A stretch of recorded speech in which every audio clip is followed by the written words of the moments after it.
You're listening to the Vox Media Podcast Network.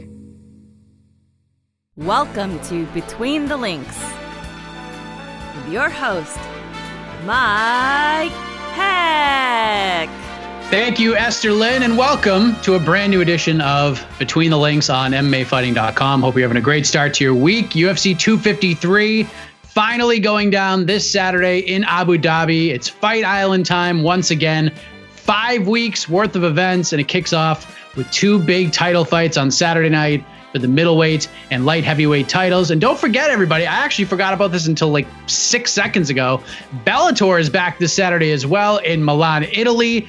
That one is headlined by Fabian Edwards and Costello Von Steenis. That's going to be a hell of a fight, but we're also coming off a crazy UFC Vegas 11 event this past Saturday, so there's just no shortage of news as always. So let's get into this week's matchup on BTL. Introducing first, the challenger, a man who admits that he loves listening and watching the show, but not necessarily the biggest fan of being on the panel itself. But this week, his arch nemesis will not be on the other end of the screen, so maybe that will change his feelings a little bit. From MMAfighting.com, the Prince of Positivity himself, the co-host of the fastest rising MMA podcast on earth. On to the next one, Mr. Alex K. Lee. AK, welcome back, sir.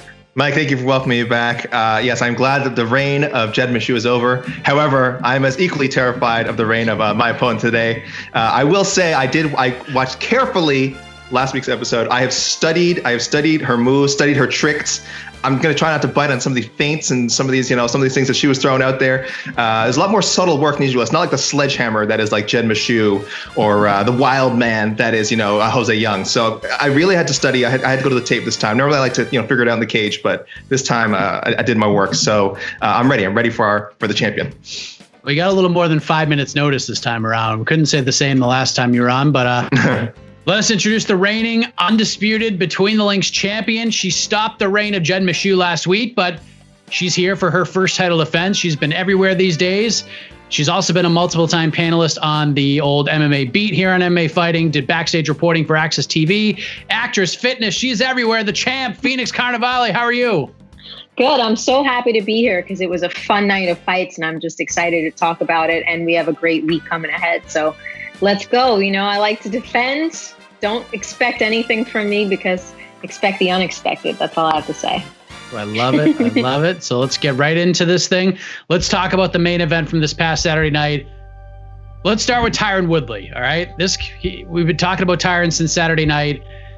Gets dominated by Colby Covington from start to finish, injures his rib in the fight. Colby went to the body a lot with kicks and punches, but the pain just became too much for Tyron in the 5th round. After a guillotine attempt fell short, Colby escapes. Ref heard Tyron scream, as did we all, and stopped the fight. It's just been a crazy thing to watch, Phoenix. I want to start with you here. To start, this is a guy who won a world championship. He was defending, had 4 title defenses, the 3 wins. He had the draw with Wonder Boy. And whether people like the guy or not, the guy was winning fights. He kept winning fights. And since March of last year, Woodley's fought 3 times. He's lost the title to Kamaru Usman, then the loss to Gilbert Burns, and now to Colby Covington. He has lost his last 15 rounds. And not only that, none of these rounds have even been close, like not competitive at all. And listen, we're not trying to kick a man while he's down, but this has been tough to watch. How do you explain this, Phoenix? How do you explain this downfall of Tyron Woodley we've seen over this last year and a half or so? I think there's many things to unpack here. I think the first thing we can say is that he's fighting the top guys. The second thing we can say is that all fighters become predictable at some point, especially when they've been a champion for a while, because you can figure out what they do. He's always been the explosive guy. He's never been the keep fighting, huge gas tank guy. He's always exploded with big combinations, big shots, and he does have a very good fight IQ. I think that he's become somewhat predictable. I think the issue that we have with him is that adjustments were not made. I think the other issue that everyone is having with him is wondering if his desire and grit are still there. So it could be psychological and it could also be physiological. You could talk about his age. You could also talk about, as a sports science is what I did prior to this, is his testosterone low? And I'm not saying steroids. I'm talking about actual hormone deficiencies that affects your drive, your performance. It also causes you to get injured. He also has always had a hard time cutting weight. And as you get older, it is much harder to do. But I think what's in question, why when I put a poll up, does he retire? Does he go up in weight? It was 90% retire. And some people came at me and said, hey, Phoenix, why retire? What about take less competition? I think the reason why people are talking about him retiring is because they're concerned that the passion and the grit aren't there, that adjustments aren't being made in the cage. Does he truly want it? Because when we were going into that fifth and Dean was pleading with him, you got to fight this round. You got to fight this round. Yes, he got hurt. I've had a rib injury. It's the freaking worst pain ever. But it was the lack of desire, I think, which has everybody questioning it. It's up to him. He's going to heal. He's got to say, do I want to fight guys that are not in the top 5 and stay around? Do I want to do Tyron versus Lawler too? Or am I really out of this? And if he is, he's still going to have a career in the sport because he's an excellent analyst. So it really is what the hell is going on in Tyron's head? And is he physically capable of staying in the game? AK, what do you think? What have you seen out of Tyron Woodley in these last 3 fights? Because it's clearly not the same guy, or maybe it is. And like Phoenix said, the game's just kind of catching up to him at this point. Well, I wrote about it a little bit for our site, and I think I discussed this also during our preview for the fight. And again, Phoenix would know better than I know. She's actually done training. She's competed. I've never competed anything more, competitive than rec school. I don't know, basketball or something. But as writers, we kind of try to put ourselves in these fighters' shoes and have some perspective on it. So my thinking is like, you've reached that pinnacle, you reach such a high level, and then, you have to be able to switch. You have the ability to switch it on and off, both from being a normal person, normal human being, to being a high level elite athlete, not just an athlete, a fighter, very different from any other athlete. And then someday that switch just goes off. And you can't turn it back on again. And maybe your coaches can't figure it out. Maybe you can't figure it out. There's just is no answer for it. And right now, it looks like that switch is just permanently down. So if we're talking about what I've seen, I see a guy who, and I hate to tell fighters that they should do this because I think it's obviously it's their decision, but retirement has to be an option at this point. It just has to be an option. I'm not saying that's the number one option, but it's something that it has to be entertained. And again, I'm sure it's a discussion he would have internally with his family. Does the UFC want to give him another top 10 fight, given how lopsided his losses have been? And in that case, if they don't go in that direction, is he going to be happy being a gatekeeper? Or, God forbid, worse, viewed as a stepping stone by the matchmakers? That's I think, for a fighter with his pride, that would be a fate worse than death, figuratively speaking. So, as Phoenix mentioned, look, he has interests outside of MMA. He's worked with TMZ. He's an analyst for the UFC. He's a rapper. Mileage may vary there. I don't know if you guys heard that Edward Scissorhands rap. It was almost too good, if we're being honest. So people can look that one up. But I just don't know. He's also vocal about social issues. Of course, he used a lot of his time with the media last week to talk about Black Lives Matter. So, and he has a lot to offer there, I think, as a public figure. So it's really hard to say what we saw and what is the reality that is going on in Tyron Woodley's life. But from the outside looking in, again, it's for me, retirement has to be an option. And also, one comment I saw, which I kind of laughed at, Professional Fighters League, do a season of Professional Fighters League and win $1 million or something like that. But even at this point, we don't even know if that's something that would motivate him and if he'd be capable of doing that. So there was a lot to take from his last 3 fights. Yeah. AK, you said some interesting things there because, like you said, and like I prefaced earlier on, we're not trying to kick a man while he's down, but, and we also don't want to tell a fighter when to walk away from the sport because ultimately that is their decision. But it is our job to give our opinions on such things and possibly predict what he or she's next move should be if they're in this situation. Now, Dana White feels retirement is the way to go. Maybe it is, maybe it isn't. But one thing we can safely say as of right now, AK, is that these huge fights in huge spots with anything close to resembling a title shot at the other side of them, it's just gone. Like, it's not here from him, at least right now. Maybe in 2 years that changes. Maybe that flip switches back on. But so let me ask you this. Tyron did an IG Live earlier on Monday and said, I'm not retiring. I'm not done. I'm not leaving the country. I'm not leaving my team. Like, we're just going to figure out what was wrong and fix it. So what do you think realistically is next for Tyron Woodley after Saturday night? Gosh, like I said, I just don't know if he should be booked against a top 10 opponent again. Is it realistic? Sure. He still has the name. He entered as a top 5 guy. He's only losing to the best of the best. So in his mind, it's probably not that much of a leap for him to say, okay, well, I just need to take a slight step back in competition, still fight someone in the top 15, get myself another fight in a main event, get back on track. But again, personally, I just don't know if that is realistic. If we're talking about realistic options, I do feel like the UFC will want to use, it sounds terrible, will want to use him now as the B-side for something else.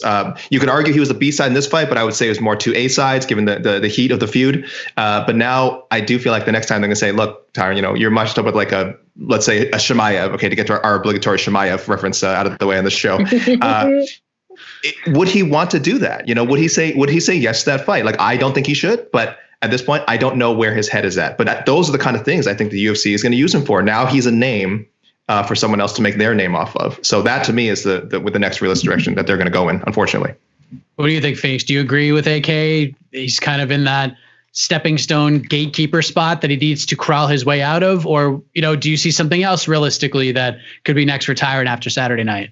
I think the question for everybody is, it's not that he's losing, it's how he's losing, what he looks like physically and mentally. Otherwise, that we would just be like, wow, he's fighting the toughest guys and he'll still be around. Instead, everybody's talking about retirement because of the performances rather than its performances against really great guys. So it really has to do with what his heart is into. Look, if Nick Diaz comes back, that was in the talks a long time ago. That might be exciting. But what concerns me, and actually feel bad saying, is that if you're not motivated to fight Colby Covington, you might not be motivated to fight. You know what I'm saying? Like, if it's my biggest rival, I'm going to fight. But I'm concerned, as somebody who studies sports science, is in his health.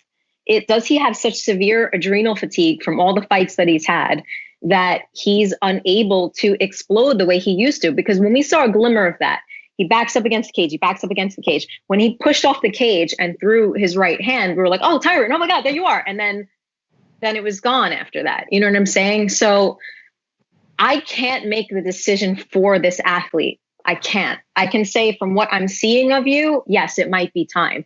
Or it's time to take a very long break and refresh your body, your mind, whatever's going on physically. And then I'll talk to you about it. But I think he needs at least 6 months to a year, and we'll see. And what is he, 39, 38, around that time? You know what I mean? Not everybody can stay around like a Daniel Cormier. Remember, like, that division is really always the best division in a lot of ways, because you got the strength of the bigger guys and the speed and the dexterity of the smaller guys. Like, everybody loves that division because of that. It's up to him. It's wild because he took 14 months off before the Gilbert Burns fight. And he said he addressed all of those things. I'm the old Tyron. Like, I got that fire back. Like, I'm not here to, it's not just about money anymore. I want to go and knock people out like it did on the come up. And we still haven't seen it yet. It's such a fascinating story. And when we go back and look at his career, I wonder if he would have done things differently. Like, when he won the belt, if he just said, hey, Wonder Boy, I'll fight you, not calling out GSP and not calling out Nick Diaz and Nate Diaz and all these guys, and wanted the super fights. And I get it. You're a prize fighter. That's what you want to do. But once he did that, people started to turn on Tyron, and it hasn't really changed for him. Even in the Colby fight, Colby was still kind of the baby face, which is so bizarre, so weird. But listen, as both of you said, Tyron's got a lot of things going on. He is a super talented guy. He's got a great perspective on the sport. I'd love to see him get more involved in the broadcast. And if he continues to fight, hopefully he can find a way to turn that switch back on and work these problems out. But there's something definitely missing here. And until he figures that out, I just don't know. But the point. By the way, Mike. Oh, sorry, Mike. Trying to get in there. This may cost me a point interrupting you, but I did have to say, because I saw at least some comments questioning this. Tyron Woodley is a UFC Hall of Famer. I know the UFC Hall of Fame is essentially who is friends with Dana, but there's a level of meritocracy to it. And look, multiple title defenses. He did always end up fighting either the number 1 or number 2 ranked contenders. There's not, like, if you look at his list of title defenses, there's not like why did he defend against this guy? Yes, he was hunting for fights with guys like Nick Diaz and GSP, but when the contract came along, he did sign on to fight the Wonder Boys, the Damian Maias. So, and again, entertainment-wise, okay, I agree. Those fights weren't great. We won't look at those all-timers. But if we're just basing it on title defenses, quality wins, he's a Hall of Famer. So I hope there's no one out there seriously questioning that, unless they're just like really just like Tyron Woodley. But otherwise, objectively, you have to put him in there. He's definitely a Hall of Famer. This is without question. I got to stop reading the internet, Mike. I got to stop reading the internet. No. Yeah, that's one of the things I've had to learn over the last, several months is to stop reading that stuff. But AK did his best to try to come in here and take the point here. But as the old song says, I guess your best wasn't good enough, because the point goes to Phoenix Carnevale, our champion. Some excellent points. AK, you were on fire too, but now we get your soothing singing made that result easier for me to take. Mike, thank you so much. And let me just say, I'm just getting warmed up because I admit I was a little intimidated when I first heard we were getting Phoenix on the show. She's a veteran. She's been on the MMA beat. Then I thought about it though, and I said, how hard is it really to look smart when you're sitting next to dummies like Ariel Helwani, Chuck Mindenhall, Luke Thomas, Brian Campbell, Danny Segura. There's so many people I can name on that show who are of us. So I'm kidding. This is like second time in like 2 days, Mike, that I've slandered the MMA beat. But I love all those people I named. I miss them. I really do.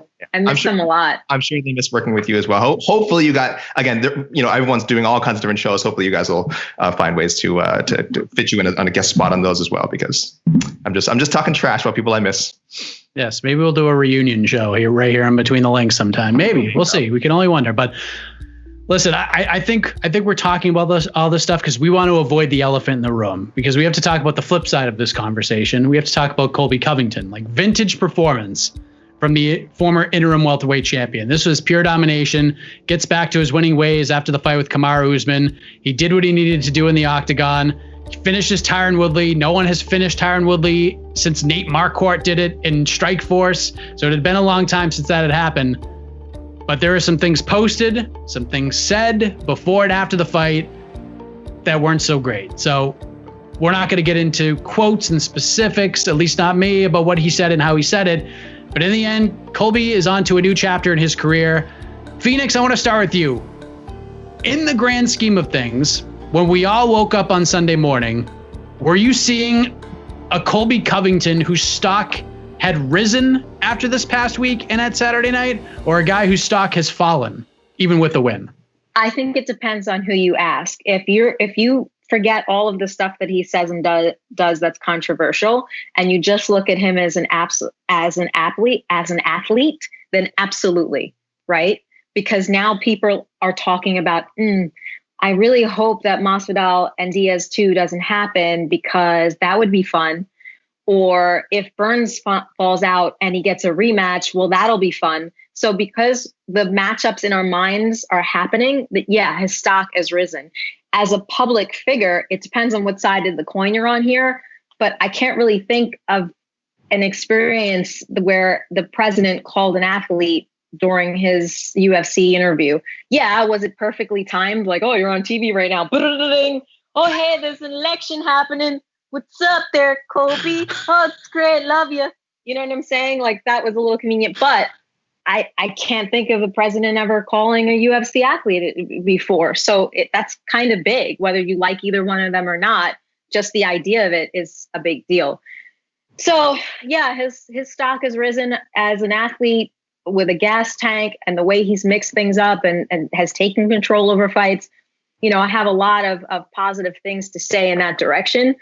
Politically, it upsets me that we divide things, right? Like, why can't you be totally 100% for the police department and first responders, and then totally against guys that are cops that suck at their job and kill people in unnecessary situations where you got 4 other cops with you? You don't need to lean on them for 8 minutes. You can just put him in a car and take him off, whether he's a criminal or not, good guy or bad guy, do a better job, right? So why does it have to be you are either for them or against them? I hate this whole divide thing. You know what I'm saying? You can be pro Black Lives Matter and anti, breaking into stores and doing all that stuff and looting. Like, why is one thing the other thing? They're not the same things. So that upsets me about him. And I wish that he would mature a little bit and have his valid points without knocking down others. And it makes it really hard for me to even give him credit. But as somebody who loves martial arts, he's a talented athlete. And he's going to fight for that championship at one time or another, whether he takes the Leon Edwards fights, which he's probably not going to do, because if he loses that, it takes him a step back, right? So he's not going to take that risk. Whether he sits out and waits and is an understudy, right, for Burns and Usman, or if he has a fun fight with Masvidal. One of those things is happening, and they're all going to be big.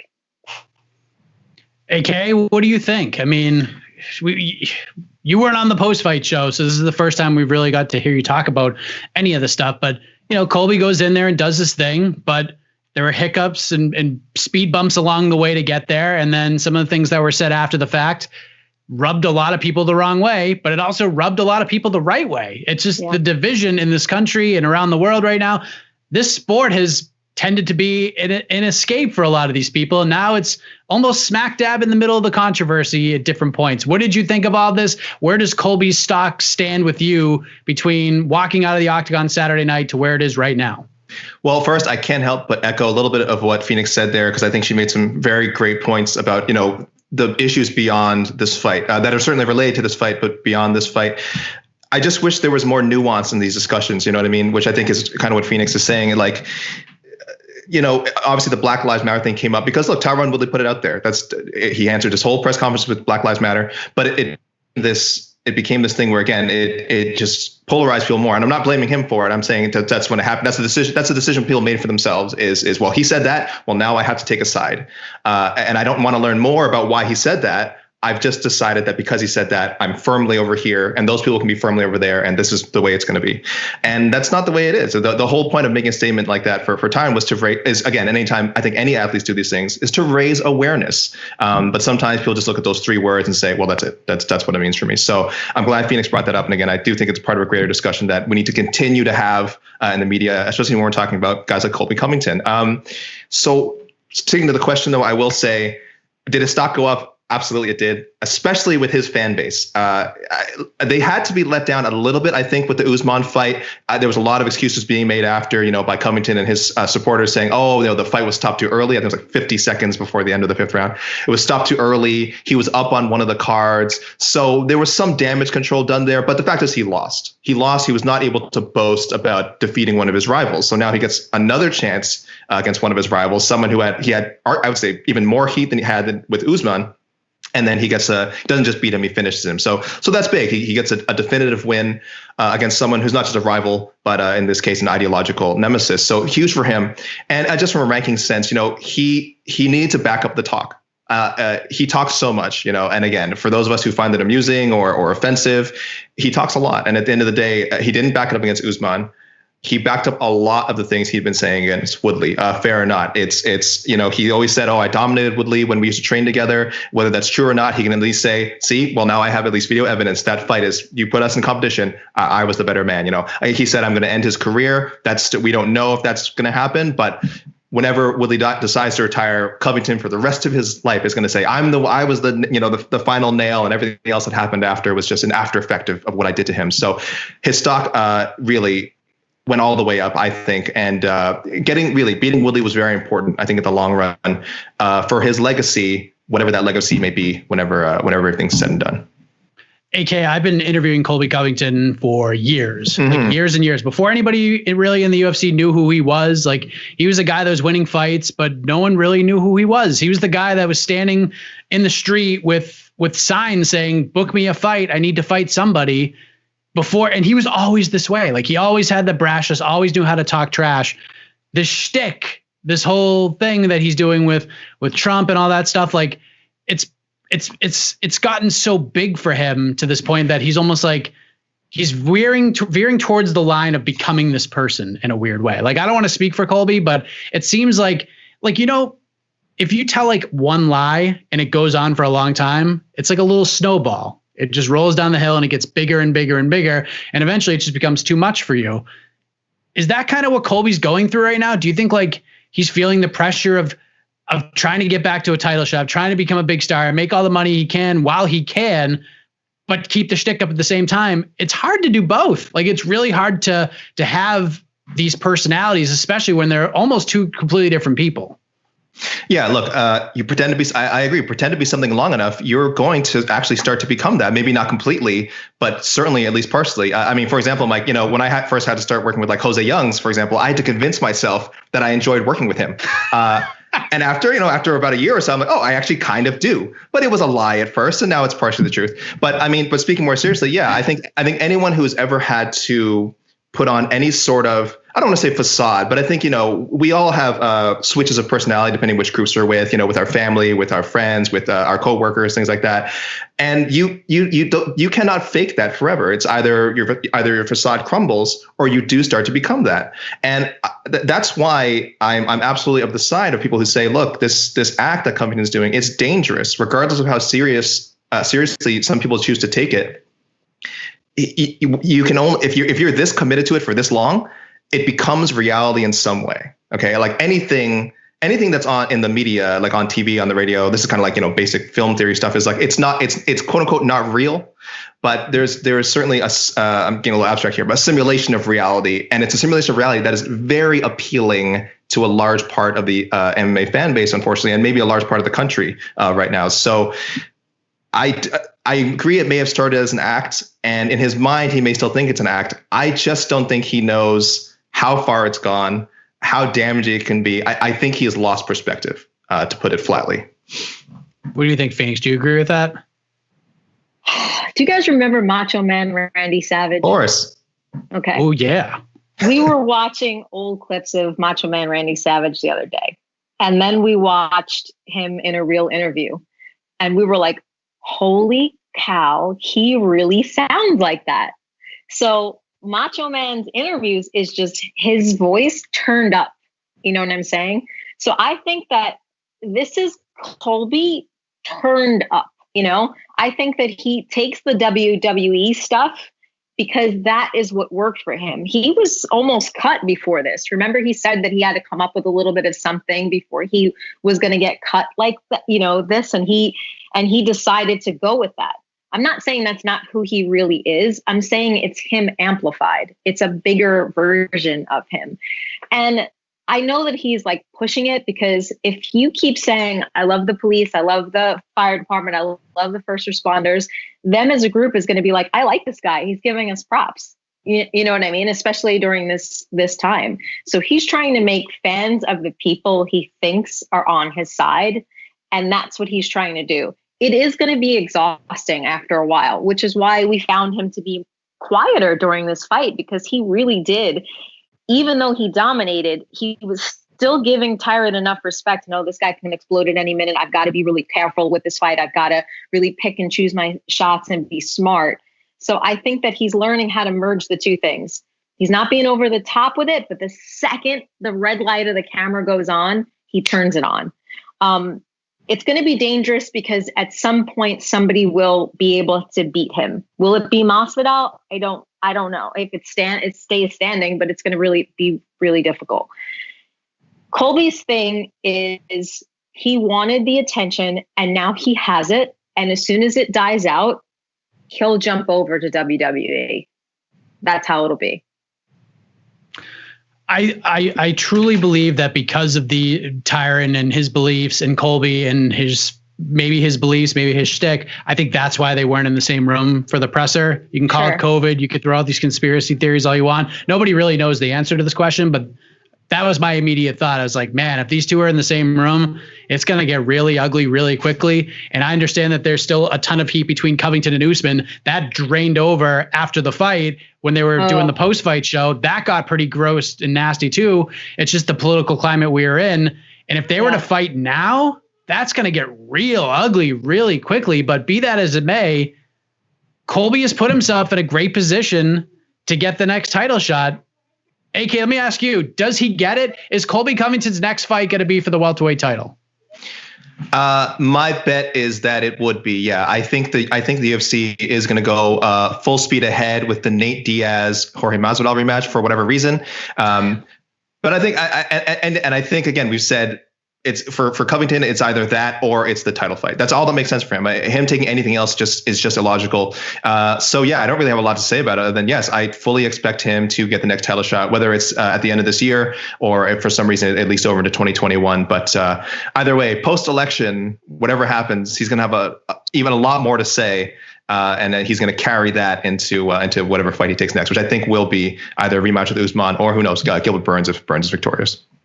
If you had to guess, Phoenix, true or false, Colby Covington's next fight will be for the welterweight title?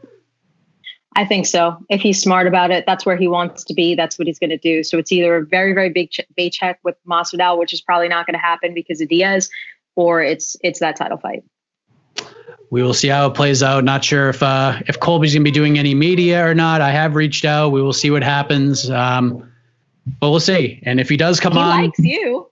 Yeah, he likes talking to you, and you have great interviews with him. Yeah, I hope we get to. I hope we get to have the conversation. I'm not going to shy away from this. By the way, we are going to talk about some of the things that he said and why he said it. But we'll see if that happens or not. But the point will go to AK.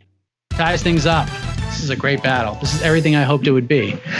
But now it's time. It's the time everyone's been waiting for, because despite that main event having so much heat and cachet surrounding it, as much as everybody was talking about Colby Covington, there was only one star on Saturday night, and it's shown more bright than anybody else. Khamzat Chimaev on Saturday, and this wasn't even close, everybody. Knocks out Gerald Meerschaert in 17 seconds. Just a wild scene. AK, we're going to start with you here. Before we get into how we proceed with Mr. Chimaev, you've had a little more time to digest this all. We've talked about this a little bit on to the next one, but thoughts on what we saw from Khamzat Chimaev on Saturday night, and how do you feel today? Because after we've already discussed it a little bit.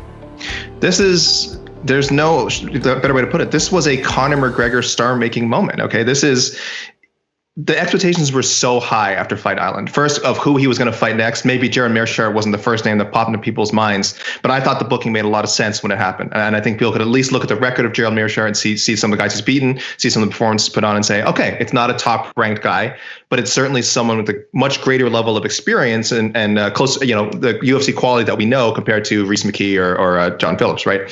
So he has to perform here.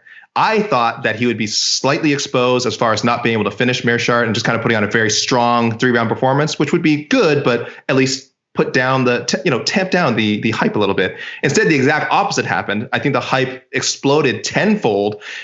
A one-punch knockout against a veteran like Gerald Meerschaert. I don't care if people don't think that Meerschaert is like the greatest middleweight.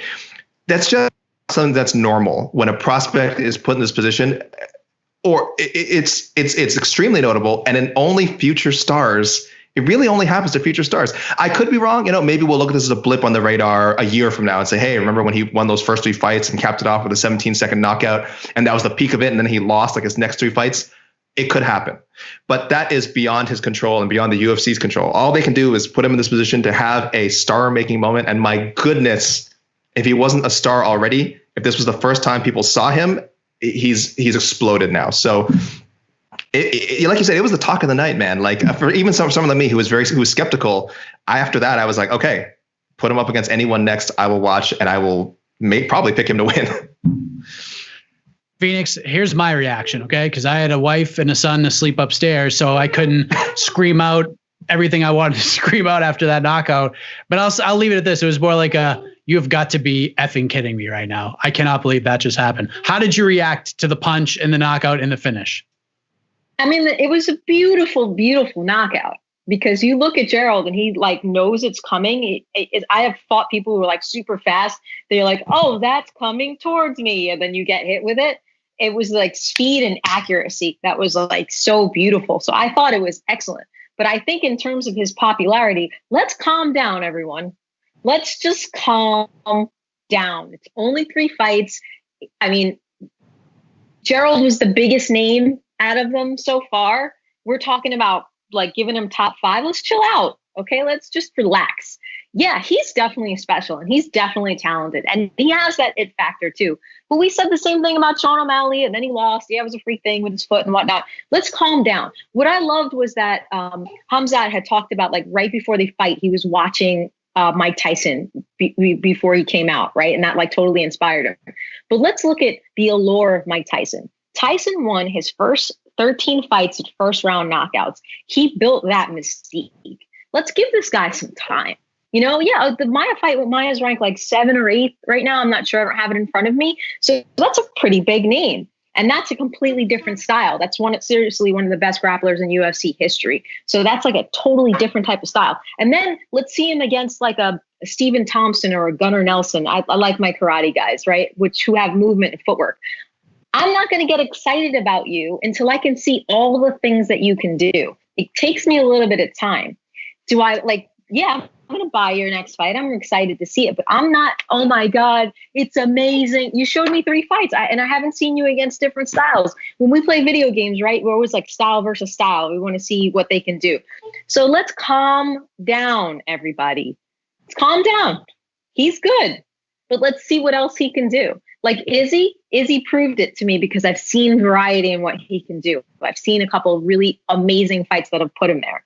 Let's hang out top 15, top 10 for a little bit. That's how I feel. Okay. AK, I feel like I've heard this before. Something you've said in the past. Yeah, I was about to say, Miss Phoenix, what are you? Me? This was me after this was me after the McKee fight. So okay. I guess I'm not surprised. I'm sad that Phoenix, this business has made you so jaded that you cannot appreciate when there is a star right in front of you. A burning star is right in front of you. Let's build stars. Like, let's build it. Like, okay, you're a star. Okay, that's it.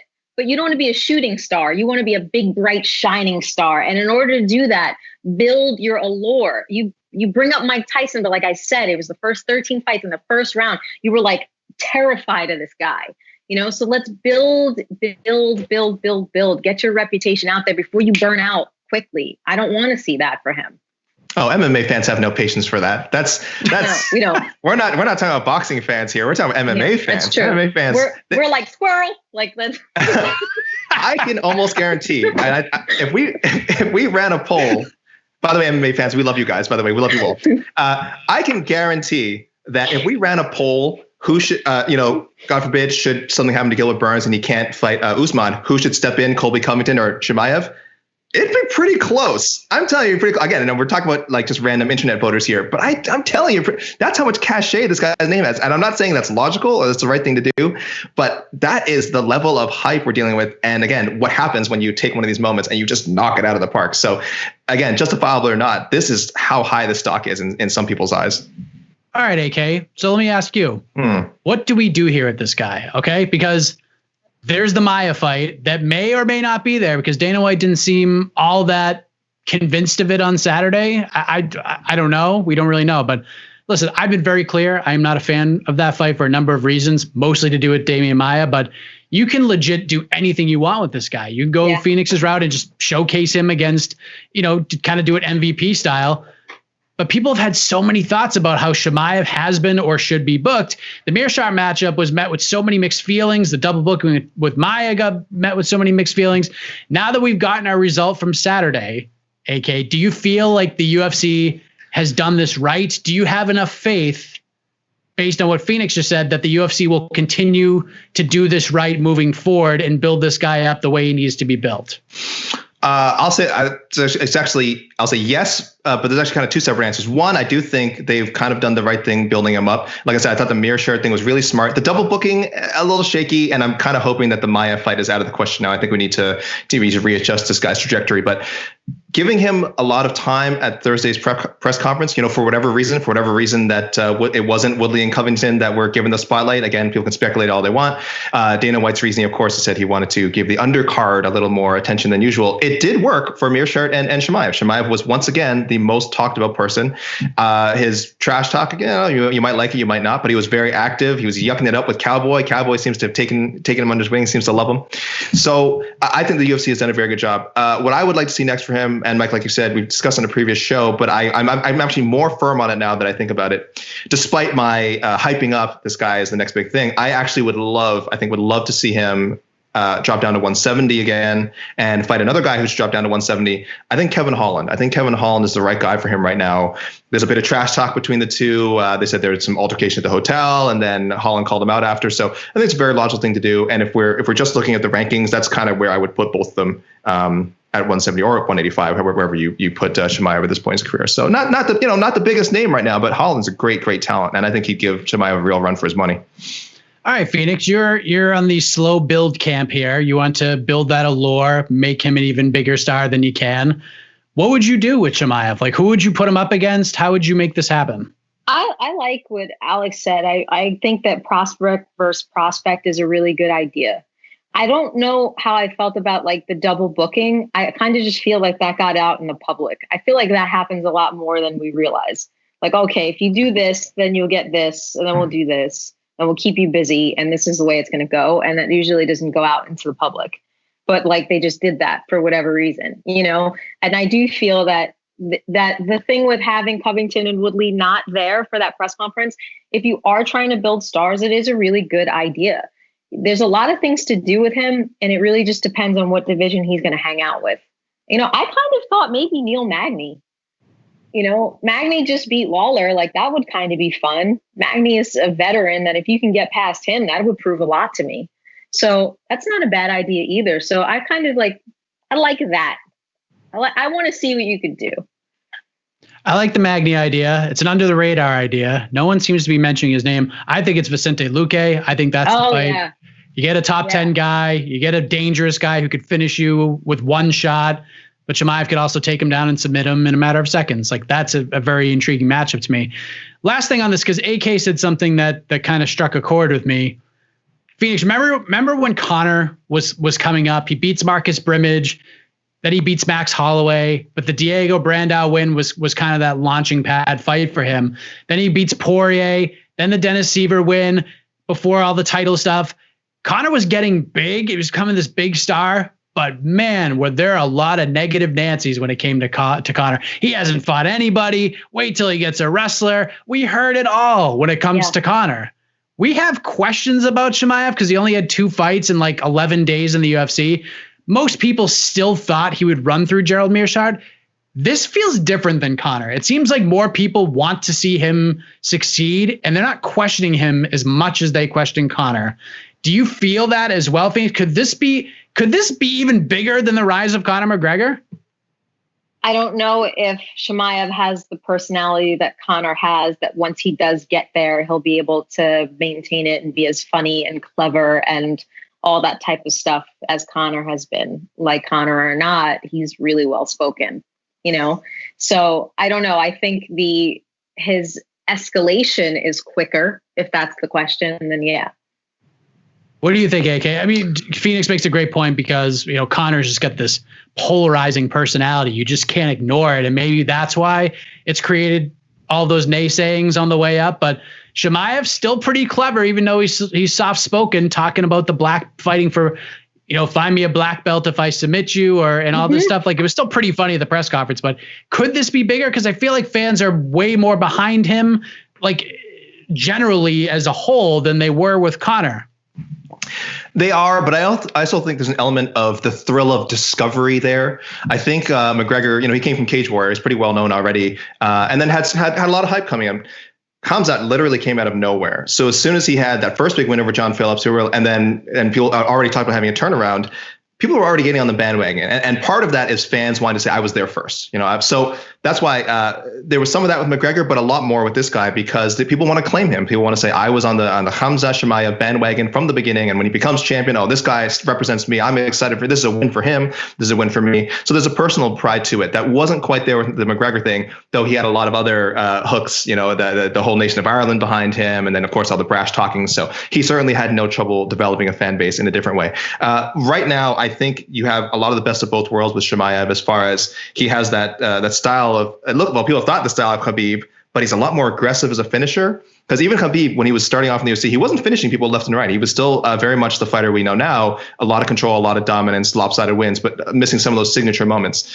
Chimaev already 3 wins, 3 finishes. That's big in people's eyes for sure. The talking is a little bit also from the Khabib blueprint. But again, that's more of like a language barrier related thing. And you could certainly do a lot worse than kind of taking some of the elements that Khabib used, again, limited English, but finding ways to communicate his personality and get that across to fans who really, really embraced it. So if Chimaev can sort of carve out a little bit more of his own thing and kind of get away from those comparisons, yeah, the sky really is the limit. I don't know if we ever want to say McGregor level, but I mean, he could get up there for sure.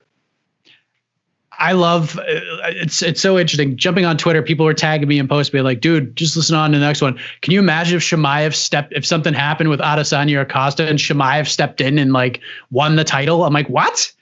We're really talking about this? I mean, I think that's why we like him though, right? Like I think there's a certain level of gameness that we all love our fighters to have.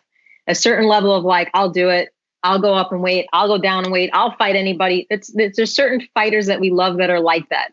And then certain fighters that we respect because they're cautious. They game plan. It's like a choose your own adventure type of thing, you know? And I think a big part of his allure is that gameness. You know, I love that. I love that idea of like, okay, so what, which person, what top 5, I'll fight anybody. Like, you know, he was saying stuff to Kamaru Usman, you know what I mean? Like there's a little bit of that you like. It's sort of the schoolyard bully that you get along with or something. You know, it's weird.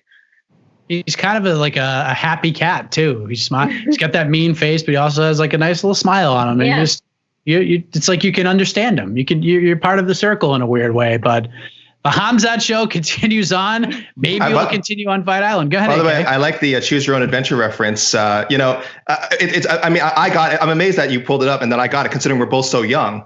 So I assume you've heard of it from someone, from someone else. Of course, that's why you brought it up. So for all you guys out there, look, you guys can Google that, which is, because we're young and hip and cool. We have, sure. But that was a cool pull. That's a cool pull for some of the old. That's for you old school fans out there. Not us, but we're young.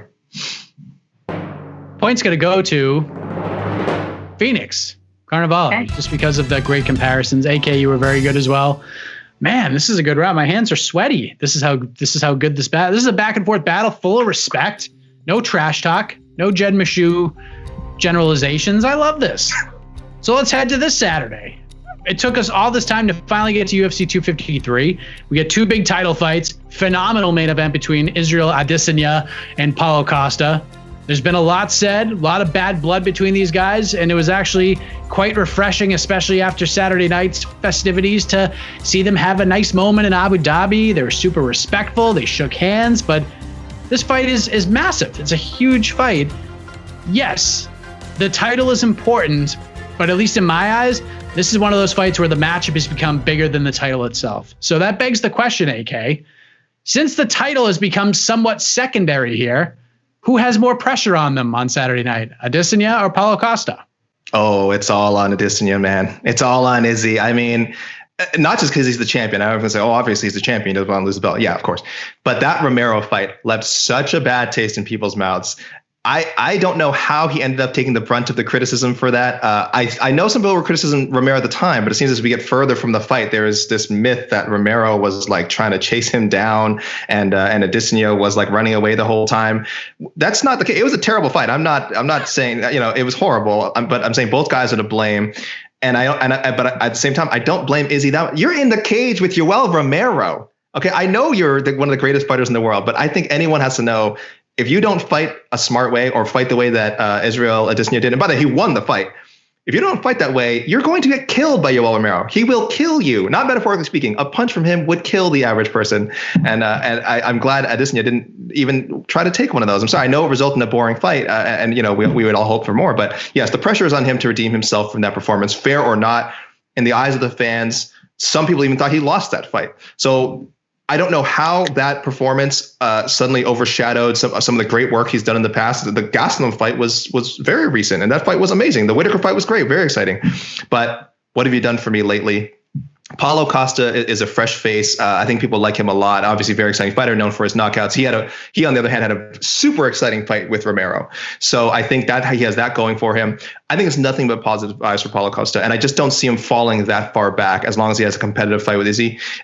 Izzy might get an immediate rematch too, but I think just losing would really, really dent this reputation he's built for himself, and also just how he's peaking now in terms of fame. He's at that Puma commercial and things like that, and he talks a lot. So kind of what I said for Covington before, he's the one that has to back it up. So I think for definitely Izzy as opposed to Costa. Phoenix, it's funny listening to AK run through the Adesanya timeline. Reminds me of the first guy we talked about on this program, Tyron Woodley, doesn't it? Tyron runs through all these guys, vicious finishes Robbie Lawler. Then he fights Wonder Boy, and they have a fight of the year contender that everybody forgets about at UFC 205. And then when they rematch, it's kind of a dud. And then the Maia fight, a dud. But then he goes and finishes Darren Till, and we're like, okay, here it is. Who's the pressure on Saturday night more? I mean, obviously there's pressure on both sides, but if we're taking just the title out of this fight and focusing on the matchup itself and what has been said in the build, who's got all the pressure on Saturday? if it's between Izzy and Costa, then it's obviously Izzy, right? Because if he literally, I could copy paste what Alex said. Because if Costa falls behind, he doesn't really fall that far behind, and he's still exciting fighting any of those people that he hasn't already beat. Like we just like watching him fight. He looks like an action figure. You know what I mean? Like that's what he looks like to us. So he's just exciting. He's like, if Yoel Romero moved a lot more and kicked a lot more, like he's Romero with better cardio in a lot of ways. Like he's just that big, imposing, scary dude that doesn't even look like he belongs in that division. So Izzy has all the pressure because of his last fight. And I think it's not the same as Woodley at all, because I think that Izzy has way more tricks up his sleeve. He's shown us way more diversity. He's had way more exciting fights, and he has a lot more pressure because he's more beloved. He's beloved. He's beloved by fans. He's also beloved by the kickboxing community. So he has the more pressure because he's a more popular guy. The bigger you are, the harder you fall type of thing. And I think that he's very good at handling that pressure because, in his own words, he's built for stardom, and he has such a fantastic fight IQ, which is why the Yoel Romero fight wasn't as fun as it was, because the second he was like, what is happening here? Why is this guy standing? Okay, boom, he got hit with a big left.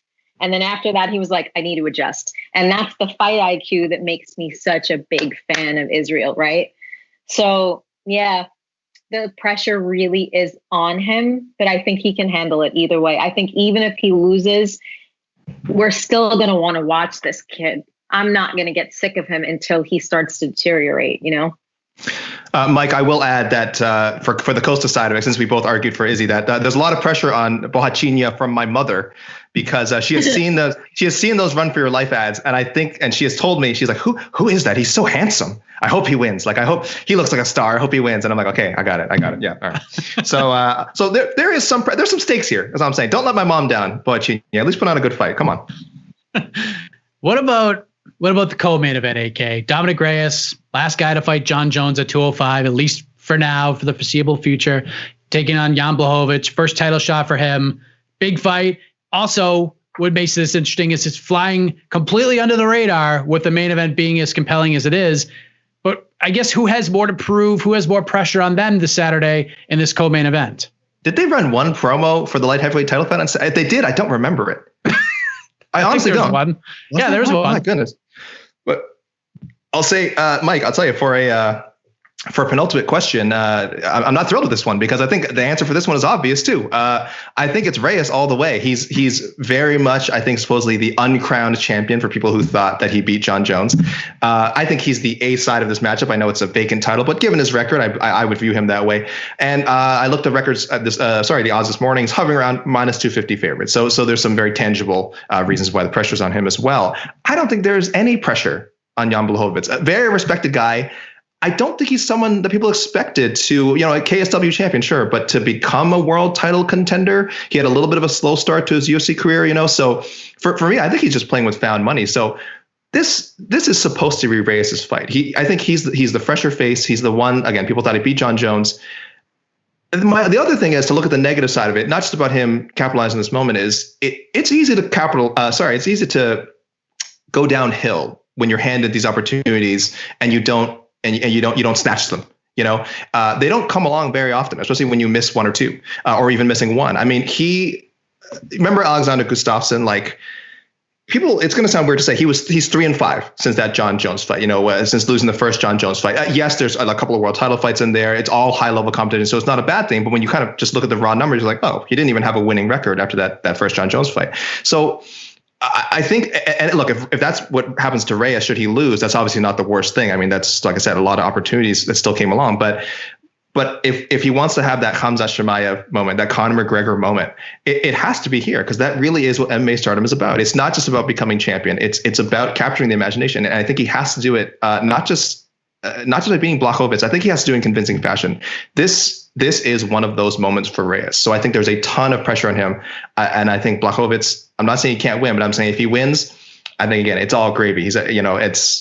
I just think he's not happy to be here, but it was unexpected that he would be getting a title shot so soon. And if he gets it, then good for him. But Reyes, I think, needs it. Interesting take, AK. Luckily, all right, Phoenix. Let me ask you this, because AK said some interesting things here. But because Jan Blachowicz is the unexpected guy, kind of flew into this title shot. He worked hard. He's a gritty guy. Reyes has more of the personality. People seem to like Reyes. Many believe that once John Jones made the leap up to heavyweight, that Dominick Reyes is clearly the number one 205-pounder on the planet, regardless of promotion or anything else. But Jan Blachowicz, we're in an interesting time at 205 where there's a lot of up-and-coming contenders right now. If Jan Blachowicz goes out there and lays an egg on Saturday, he may never get another shot at the title. So with that being said, do you feel like the pressure is mostly on Reyes or the pressure is mostly on Blachowicz?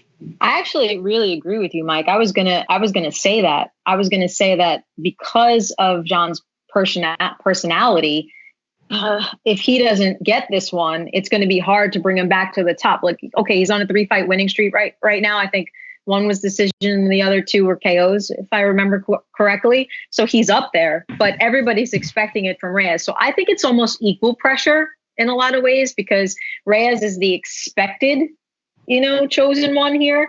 And then Jan is like, okay, you're a tough guy, but you don't have the personality that people consider a champion. And how do we sell your fight?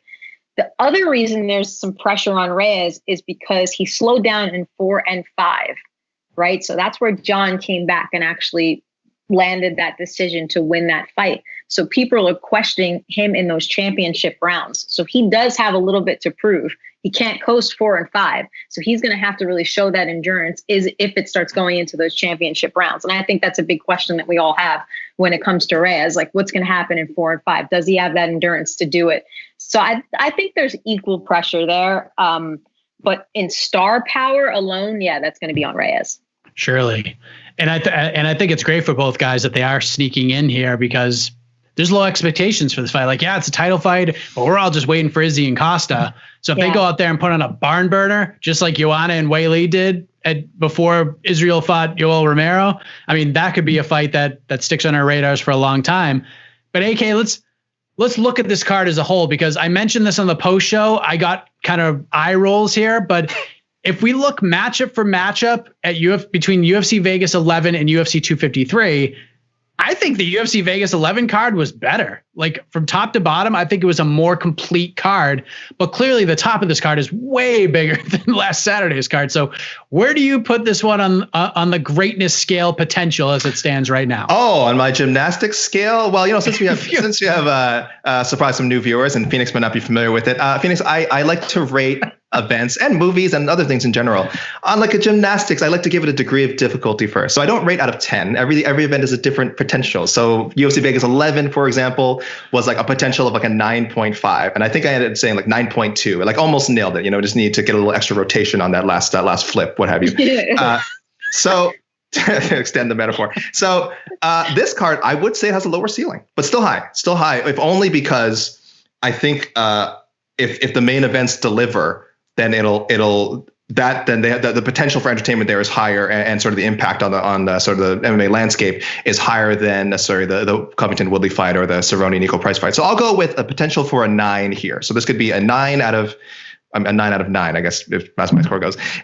Because yes, it is somewhat lacking in star power with respect to a lot of the athletes competing on this card. There's just not a lot of familiarity there for some of the more casual fan. So yeah, it's definitely fair to say that you almost want to combine the two events and look at this kind of one big 2-week pay-per-view stretch. And if you look at it that way, I mean, man, you're already in for a treat. You're already playing with house money. That first event was great, and then this one this weekend could be spectacular as well. What do you think, Phoenix? How good can this card be? I think if the main and co-main event kill it, then it's going to be a fantastic card. But I'm a little different. I used to work for the LFA when they were with Access TV. And when they were with Access and I was there, like every single weekend, I saw these stars being made. And I was just like so impressed with the LFA matchmaking that so many of them went into the UFC. They were the conveyor belt to the UFC. So when I see like LFA names on a UFC card, I get a little bit more excited than the people who aren't familiar with the fighters. are. So I don't look at it and go, oh, there's no star power. I'm like, oh, I remember them. So I get a little bit more excited. So I don't think I'm a very good judge because I've had some like pre-experience with some of the people on the card, like Brandon Royval is on the card. You guys are going to love him. He's super exciting. He's always a fun fight to watch. He every single time he performs, win or lose, it's an exciting fight. So I'm going to give it an 8 right now. It's not the highest score, but I think that sometimes the newer fighters surprise us. And when you go in with no expectations, you just watch two young, fresh fighters coming out of each other, you usually will leave. And I can't even say how many times people go, this card sucks. And they're like, wow, those guys killed it. Because of that fresh face, I have something to prove thing. So I'm going to say 8, but I hope that after we watch it, I'm totally wrong and it's a 9.5 or a 10. And that's kind of the beauty of having a card like this is now we can let these stars shine a little bit. We can give them an opportunity, a platform, if you will, to perform. Brandon Royval versus Kai Kara-France is a ridiculous fight. And I'm glad they're not getting like buried on the prelim somewhere. They're getting a featured spot right before the two title fights. Like, this is great. So Jar Eubanks is back. We got Hakeem Dawodu on the card. Diego Sanchez. So we know things are going to get all sorts of wily and crazy. And then, Juan Espino's back this week. Finally. Forever. William Knight, Alexa Kamer. So there is a lot to like here. By the way, Mike, I would like to call foul on Phoenix bringing up her outstanding LFA work to try and intimidate me. I didn't know we were playing like that. Of course, I think most people who watch the LFA broadcast remember how awesome you were on there. So no, it's not a comment. How dare you bring that up? How dare you bring that up to throw me off my game in the championship rounds?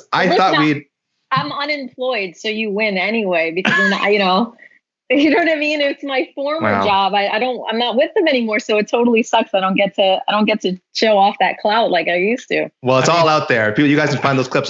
Those interview clips are on YouTube. Look it up. You haven't seen how good Phoenix was, but Dirty Pool bringing that, trying to get into my head in such an integral part of this competition. Well, you brought it, AK. You brought it when you needed it. You needed it the most. We are all tied up, and you know what that means. AK's favorite segment in the MMA media space. It's time for the Between the Links knockout round, where one question decides it all. Neither knows what this question is, but let's be honest here. I would say if you're a part of the panel or if you're watching or listening right now, there's a glaring hole in this week's questions when we're talking about this past week's news cycle that we haven't touched on yet. So I think it's kind of obvious where this final question is going. But Phoenix, you are the champion. With that, you get to decide whether you'd like to answer this question first or if you'd like to pass it on to AK. Okay, what's the question? I have to say first or pass? Correct. Without knowing the question? That's right. Jeopardy, you don't get to know the question until you bid. All right, I'm going to say pass only because I have to put this phone on the charger before. Aha! Fair enough. Big mistake, Phoenix. I am the master of taking the question first, as anyone who watches the show will know. Go ahead as I go plug this in. Please do that. I will. But don't read the question, Mike. I don't want to advance, but I will tell our viewers who may have not seen my previous appearances that when I've had the option to go first, I always go first. It has not necessarily worked out for me, but don't look up those episodes. I think I'm 1-1. I think I'm 1-1 when I go first. Mike, isn't that accurate? I don't know. I was going to say, I hope Casey could flash on like an 0-4 screen or something. 0-4 when going first or whatever it was. But people might say, Mike, it's foolish for me to do it again. But look, I'm glad I didn't have the option because I would have wanted to go. I would have wanted to go first anyway. I'm glad Phoenix handed this to me. Oh, okay, fine. All right, but here's the deal, okay? One person, the UFC's heading to Abu Dhabi, but one person that is definitely going to be heading to Abu Dhabi is Michael Chandler. He officially signs with the UFC. He is in as the backup for the fight between Khabib Nurmagomedov and Justin Gaethje, should his services be needed. But AK, people have been thinking about this move since he became a free agent, and now that it's here, there's obviously a lot of intrigue, but also not a lot of confidence in Chandler that he can hang with the tippy-top guys. So the question is, AK, in your opinion, how successful can Michael Chandler be in this absolutely loaded up UFC lightweight division coming over from Bellator? So we're going to put 60 seconds on the clock and go. Normally, this is where I hem and haw for 50 seconds, but I won't, Mike. I actually am somewhat prepared this time, though that I did not see that question coming.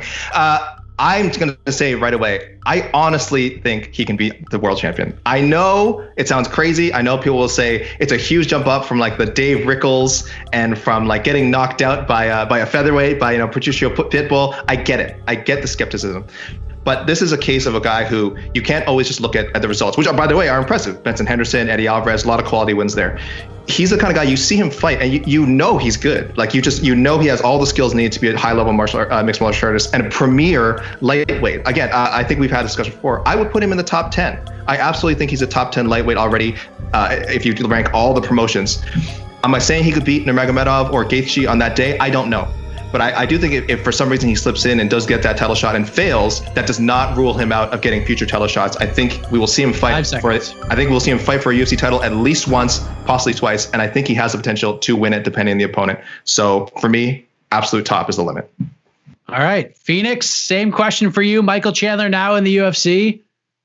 How successful can this man be? We're going to put 60 seconds on the clock and go. I mean, look, he's definitely been in some fights, so he's a bit weathered. If it was maybe 3-4 years prior, I would have been like, okay, you're getting him, at his prime. But he does have championship potential.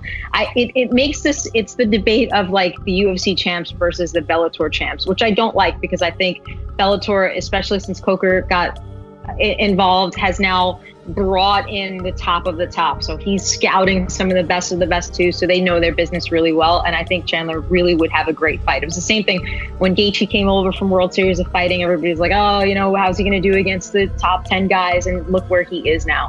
So I give Michael Chandler a lot of credit. He beat a former UFC champion in Benson Henderson just recently. So I think he does good with anybody in the top 5 of the UFC. And I think he has a very competitive fight. Wow. One more time. Yeah, you get 10 seconds. Yeah, I'd like to see him in there. I like him as this so-called understudy. If it happened, then he happened to jump into the fight, I would not be mad at it. I'm intrigued. I can't wait to see it. I've been wanting Michael Chandler in the UFC for years and years and years, so we finally get to see it play out. Yeah, he may not be in his athletic prime, so to speak, but Chandler's a machine. He'll find a way, and I'm excited to see what happens. So we turn it over to E. Casey Leiden. I get to unbuckle the seatbelt here and just play host and listen to what the judge has to say. So, Casey, you've heard the arguments. How do you rule, sir? Let me calculate this. Let me add the numbers. I am taking into account the scene change that Phoenix had to do. I noticed we're in an entirely different room or something. This is amazing. I needed to be closer to the plug. Ooh. All right. I've made a decision. Okay. And still. Oh! Phoenix. Carnevale. Wow. I'm sorry, Alex. When she dropped the Justin Gaethje reference and because I remember people crapping on Justin Gaethje when he signed to the UFC, and that's what put her over the top. That was just smart move, Phoenix.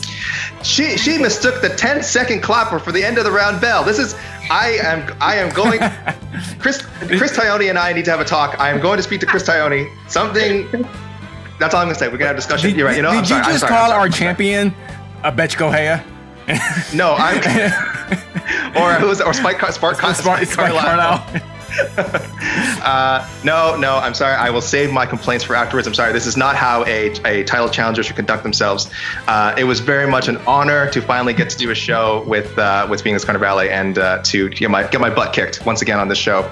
But this was the least painful butt kicking of them all, I will say. So, pride-wise, I mean, physically it was quite the beating.